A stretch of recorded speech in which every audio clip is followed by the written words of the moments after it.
So each off season here at Mark Rogers TV, we get you set for the next season by talking about those stars and impact players leaving that particular program and who we're going to see this fall stepping up in the gap to replace those guys. We talk BYU football with Mitch Harper. He comes in from 1320 Key Fan and also his podcast Cougar Center. Mitch, I call it replacing the star. Sometimes I talk about impact players. We'll say replacing the serviceable players in this sense, which is a good situation for BYU fans. You don't have much star power to replace. So we go to probably the most noticeable name right here. It's Jordan Leslie, a wide receiver, undrafted free agent going to Minnesota, caught 6 touchdowns and 55 receptions last year. You also have a wide receiver that you filled me in on before we jumped on in Ross Apo, who saw an NFL camp very briefly. He's got kind of an interesting situation because he contributed early in his career. And also Devin Mahina, who's in Redskins camp after catching 20 passes last year. So if you can kind of size up those 3 guys and who we're going to see step up for Jordan Leslie in particular this fall. Yeah, Jordan Leslie was probably the biggest loss, I would say, from the 2014 team in terms of guys that graduated or left the program. Jordan Leslie was the first ever graduate transfer to BYU. Came from UTEP and played 1 season in Provo and had a really productive year despite having a lingering ankle injury. I think if he would have been healthy, he would have had much bigger numbers, especially if Taysom would have stayed healthy as well. But Christian Stewart and him had a nice connection when Jordan Leslie was healthy, but Leslie goes. He's definitely a big loss, I think, because he was a unique player. Because you look at the wide receiver group for 2015, not many guys are bona fide proven studs outside of Mitch Matthews, but I'll get to him in a little bit in the coming back players. But Jordan Leslie goes. He was a fan favorite too. He's someone that a lot of fans really enjoyed. He had a great personality. Ross Apo, you mentioned him.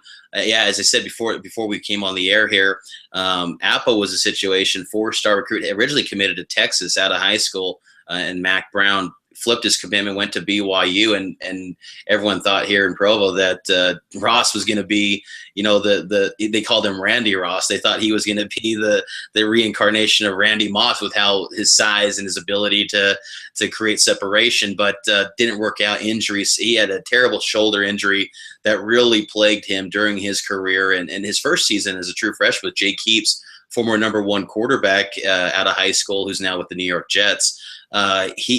Ross had a really big season, but the rest of his career was plagued with injuries, dropped balls. The coaches didn't trust him, and he lost his spot on the depth chart. And really last year only had 1 catch and didn't have any significance in the 2014 BYU squad. He went to the Seahawks with a camp invite, but I believe he's recently got cut. So all the size, all the measurables, he was 6'5", about 220. Just everything about him said this guy's going to be a stud, but just didn't play out that way for him at BYU. Devin Mahina came in a lot when Christian Stewart took over as the quarterback and really made a name for himself. He was another 4-star kid out of high school. Mahina and Christian Stewart, it was probably Christian Stewart's top target. Because BYU, since Dennis Pitta, Baltimore Raven Super Bowl champion, the tight end position has been kind of phased out at BYU. They go this go fast, go hard offense, getting all these plays off, and it's really been a position that's been phased out. With Christian Stewart, who's more a drop back passer, not a running quarterback, he really turned to Mahina quite a bit. Had a huge breakout game on a Thursday night against Central Florida on national TV, and did some nice things, enough to get a camp invite with the Redskins. He's actually going to last until July, so let's see what happens there. But those are probably some of the more notable guys. Defensively, I think BYU, like I said in the other video, worst defense BYU's had statistically in 21 years, which is kind of strange for a BYU team to have that, because they have a defensive mastermind in Bronco Mendenhall. He was not the defensive coordinator last year. It was Nick Howell, one of his understudies, Broncos. Bronco comes back as the defensive coordinator this year.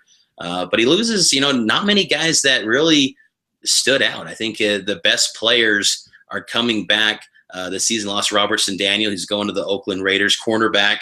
But many would say around here that that's really not a loss, because if you go back and throw in the tape with BYU games, he was getting burned a lot over the top. I mean, physically, he looks the part. I mean, but on the field production, I just think there's much to be desired there. So I think BYU as a whole, though, the consensus, I think a lot of reason why there's some sort of optimism for BYU, despite the consistent 8-5 records and the tough schedule this year.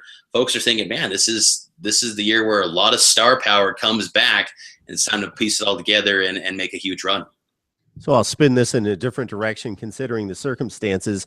Paul Lasicki in Falcon camp, after scoring 7 rushing touchdowns, contributed almost 400 yards. So we know Taysom Hill's in place, and hopefully he stays on the field. He's probably going to be the leading rusher. Who from the particular running back position do we watch this fall for BYU? Definitely Jamaal Williams. Jamaal Williams comes back.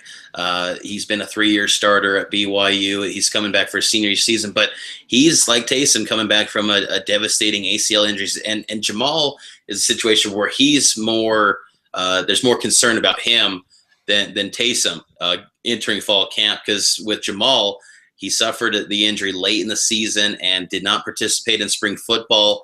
And there's still not a timetable yet cleared by doctors when he's actually going to return to 100% full contact. And that's concerning because, like we've said already a lot, these videos, BYU's got to hit the ground running. I mean, you got Nebraska, you got Boise State, you got UCLA, you got Michigan, the toughest schedule in the month of September. BYU has to hit the ground running. They really want that Taysom Hill, Jamaal Williams dynamic in that backfield. Jamaal Williams is 923 yards away from being the all-time leading rusher in BYU football history. And what's exciting about that is a lot of folks around here think that we haven't seen the best of Jamaal Williams yet. Despite all the yards he's put up, they feel like there's much more to be seen from this kid who's only 20 years old entering his senior season. So Jamaal Williams is the guy to watch there. Outside of him, though, it's kind of there's not that game changer in that running back group. Algie Brown, nice player out of the backfield. He's probably the best pass-catching running back BYU has. Taysom turns to him a lot, especially when you go back and watch that Texas game last season. BYU really threw him the ball a lot. He's probably going to be the starter if Jamaal is not ready to go. A wild card in the mix that probably no one's talking about, but you might want to know his name just because of how many plays BYU gets off as a Nate Carter, 5'10" kid who former walk-on kind of workout warrior type. He's really found a niche on this roster, and I wouldn't be surprised if he actually gets a lot of reps this season, especially if Jamaal Williams is out. But Jamaal, if he's healthy, BYU could be a really explosive offense in that backfield. That is funny, Mitch, because when I threw out the running back position, I did not expect to hear the name Jamaal Williams, a name that college football fans are familiar with. I didn't think he was still around the program. We've been accustomed to him running the football for so long, and as you mentioned, didn't see the field a whole lot last year, and I did not know Jamaal Williams was still around. Mm-hmm. Yeah, he's there. Yeah, he's back, and they call him the swag daddy out here because of how much swagger he has. So if he's healthy, I think he's gonna have a big season this season. Just real quick before we let you go, Mitch, we look at linebacker with Alani Fua in Chiefs camp. I believe Arizona, actually.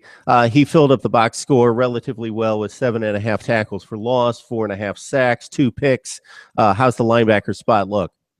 Linebacking position, it's been a spot where BYU's had a lot of talent come through the pipeline the past few years. BYU's had a 3-4 defense, and if you remember a few years back, I want to say about 2012, 2013, BYU, go back to like that Notre Dame game in 2012, top 5 Notre Dame team. BYU had a top 5 defense, and they really shut down that Notre Dame team. Kyle Vanoy, who's now with the Detroit Lions, Ziggy Ansah. BYU had a lot of great pass rushers, and that's what made those BYU defenses so great.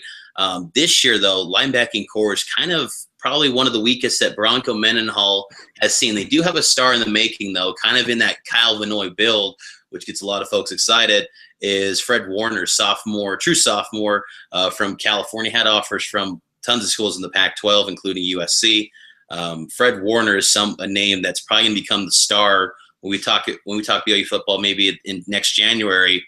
He's going to be the guy that we're going to say he's going to be the star of this program moving forward. I expect a huge season from him. But outside of Fred Warner, there's a lot of question marks with this BYU linebacking core. Sione Takitaki is another name to watch. Good pass rusher. But I think especially in the middle, the heart of the defense, where you get that guy like a Nwaniunga, who was a few years ago, had 140 tackles. He's been bounced around NFL camps the past few years.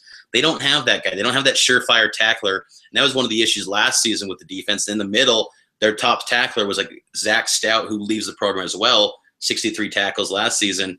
They just don't have that surefire tackler that's going to clean up on the second tier of the defense. So linebacking position, I think, is not a weakness, but I think it's one that has a lot of question marks and needs to start being cleared up when BYU enters fall camp. Hey, Mitch, I promise one more question, but I know you got a lot going. But you mentioned Dennis Pitta, and by my accounts, he was the last offensive player drafted, and that was in 2010. And also 12 draftees in 10 years under Bronco Mendenhall. Is there any concern that the talent recruitment isn't what it used to be and what it should be?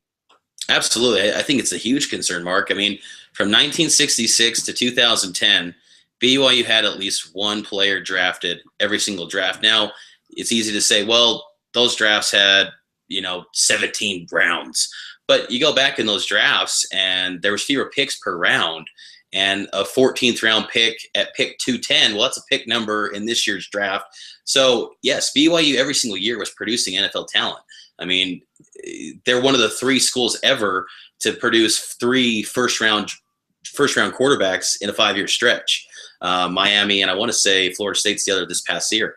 So BYU was notorious for producing NFL talent. I mean, one of the monikers they had for years at BYU was they have the second most NFL players in the West next to USC. I mean, BYU was producing NFL talent. Now that's not the case. I mean, 3 out of the last 5 years, no NFL draft picks. It's alarming. And then you don't want to turn to this angle, but you combine that with your rivals up north who are now Power 5, now Pac-12. They're producing a number of NFL players, and it's concerning. BYU's got to really up the ante in their player development. BYU gets good players, I think, in recruiting. I mean, you look at the recruiting rankings, it's dipped a little bit the past few years in terms of rivals, the scout, if you want to get into those sort of things. But the player development, I think, has been the biggest issue, where you get that 4-star kid and he comes in and just flops like a Ross Appo.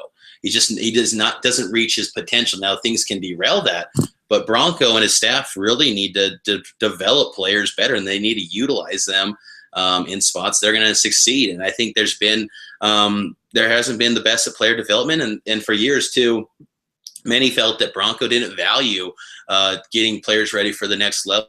And I think that's something that's kind of turned recently, because I think Bronco's seen the success on the recruiting trail that you can have when you can boast, hey, we had a top 5 draft pick in Ziggy Ansah to the Lions. I mean, that's something that players want to hear. I mean, not every high school kid is going to go to the NFL, but they want to know, if you're going to a program, you're going to put me in a position to get to the next level. The proof's in the pudding. Look at Alabama.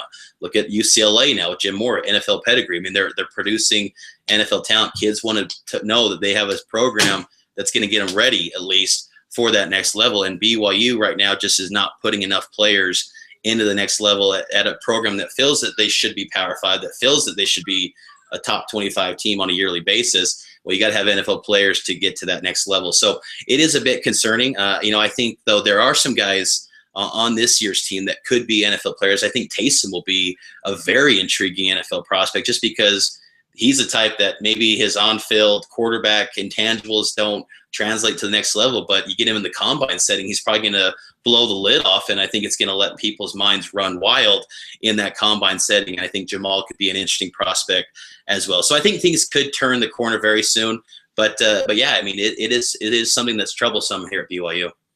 Okay, we got Mitch Harper on the line from KFan 1320, and also check out his podcast, Cougar Center. You can tell right there why you need to check him out if you're a big college football fan, because he knows his stuff.